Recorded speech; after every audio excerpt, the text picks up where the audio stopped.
लाले, तू बोलत होतीस ना ते बरोबर बोलत होतीस बघ. ती रंजी आहे ना ते इम्याच्या पैशाच्या जीवावर नाचतीये बघ, जे की अजून आज हातात बी आले नाहीयेत. तिने जे पण काय रागात तुला बोलली आहे, अपमानात जे काही तुला बोलली आहे ना ते ती प्रेमाने पण सांगू शकत होते की ग. ते जाऊ दे आता, तू साडी बदलून घे. हा हे बघ लाले, तू स्वतःला असं एकटी समजू नकोस ग. ती रंजी काय बी बोलू दे तुला, पण मी आहे तुझ्यासोबत. हा आता शांत बस, त्याच विचार करत बसू नकोस. मी चहा घेऊन येते तुला.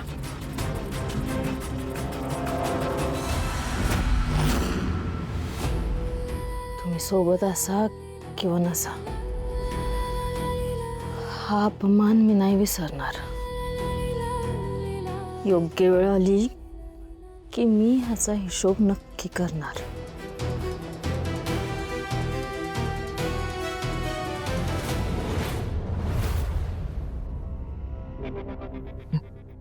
बस द्या चहा घे. द्या गरमागरम चहा द्या, गरमागरम चांगलं चुंगलं काही खायला द्या. हा हातपाय दाबून द्या. कशाला घरामध्ये एखादं सोन्याचं सिंहासन असेल ना त्यावर बसवा महाराणी लालीजींना. काय बाई घरावर संकट ओढवून घेतलंय, कौतिक तर झालंच पाहिजे नाही का. रंजे बास. हा ती काही बळ न करत आहे समज, जे बी काय करतीये ना ती गावाच्या भल्यासाठीच करतीये ती. त्यामुळे हित ना पुढं जी बी कोणी काय तिला बोलेल ना ते मी अजिबात खपवून घ्यायची नाही. हो तुम्ही सांगा की हिला. असं आहे का? आओ घरावर संकट आलेलं मी बी सहन करणार नाही, तुम्ही दोघींना सांगा. मला तेवढंच काम आहे, तुमच्या एकमेकींचे निरोप पोचवायचं. काय चाललंय तुमचं? कधी बघावा ना कचा कचा भांडत असतं नुसत्या. अरे वाईट जरा घरात शांतता ठेवा की. एडपट कुठले. अहो मी शांतच असते हो, पण ही रंजी नुसती काय टाकत बसती. हाय का आता.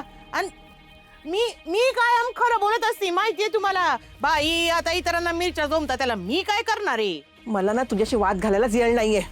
लाले तू थांब, मी आलेच.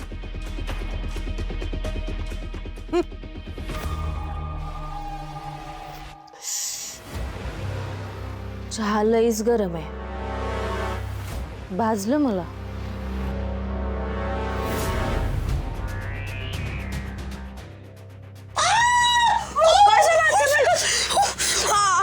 चुकून झालं, चुकून. आत्याबाई परत परत सांगते, माझ्या नादाला लागू नका. असं नको व्हायला. उत्सवात तो राक्षस तुमच्याच माग लागायचा आणि गचकन तुमचाच जीव जायचा. झाले आत्याबाई सामान मुखवटं साफ करायला येते. आत्याबाई आता मुखवट्याची डागडुजी होईपर्यंत मी देवळाच्या तळघरातच राहीन, घरी नाही येणार. पण काय गरज आहे तिथं राहायची? रोज रोज शुद्धीकरणाची नाटकं नाहीत जमणार मला, तिकडेच राहिलेलं बरं आहे. हे बघ, घरात येताना रोज रोज आंघोळ करायची काय बी गरज नाही. नुसतं पायावर पाणी घेतलं ना तरी बी चालतं या. हो आत्याबाई, पण घरात येऊन टोमणं कोण सहन करणार? त्यापेक्षा तिकडेच राहते मी. अगं पण ते कसं दिसतं या, गाव काय म्हणेल? फुलात आहे गाव काय म्हणणार आहे? काय नाही म्हणत गाव. ही पनवती जेवढी घराच्या बाहेर राहील ना तेवढं चांगलंय बघ. रंजे बास. हा येते. उत्सव जवळ आलाय, लय तयारी करायची बाकी आहे.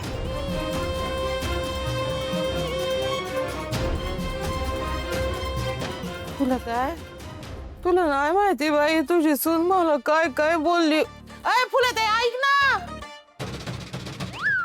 मुखवट घातले ती, मुखवट घातले ती का? नाही अजून नाहीत घातलं. देवळातलं नाहीत, भोळेपणाचं. आणि बघ कुठल्या माणसाने कुठलंही मुखवट घातलं ना तर ते बरोबर कळतं. सगळे माणसं आहेत ना कुठला नाही कुठला मुखवटा घालतोच, आणि तो गळून पडला मुखवटा की खरा चेहरा बाहेर येतो. तसंच तुमचं होणार आहे. मुखवटा पडला ना गळून की खरा चेहरा लोकांच्या समोर येणार.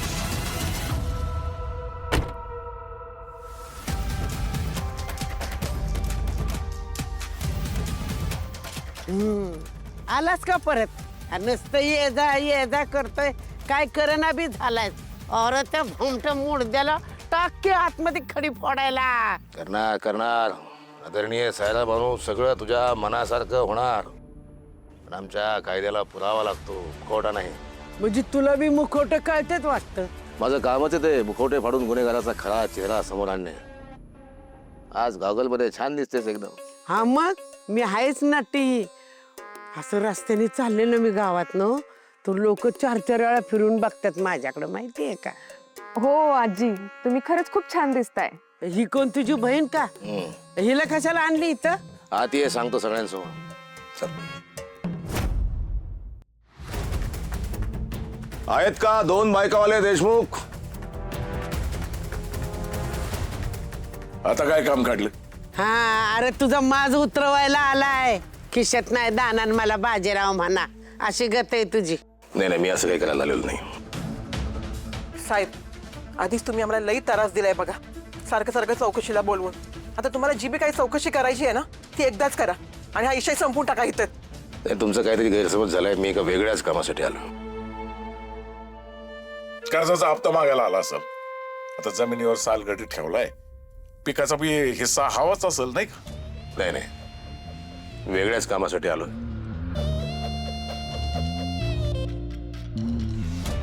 मी तुमच्याकडे मदत मागायला आलोय माझ्या बहिणीच्या जीवाला धोका आहे तिला इथं सुरक्षित वाटेल असं मला वाटतं तिला एकटं सोडणं जरा अवघड आहे ती काही दिवस इथं राहिली तर चालेल का हे बरं आहे तुमचं जामकर साहेब हे लय चांगलं आहे तुमचं गरज वाटली की तुम्हाला वाडा दिसतो आणि एरवी आमच्यावर खार खायला लई मजा येते तुम्हाला जामकर साहेब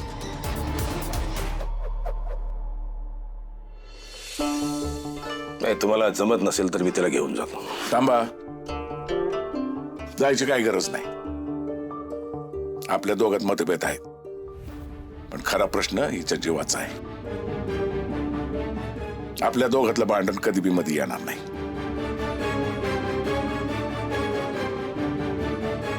राहू दे तुमच्या बहिणीला इथं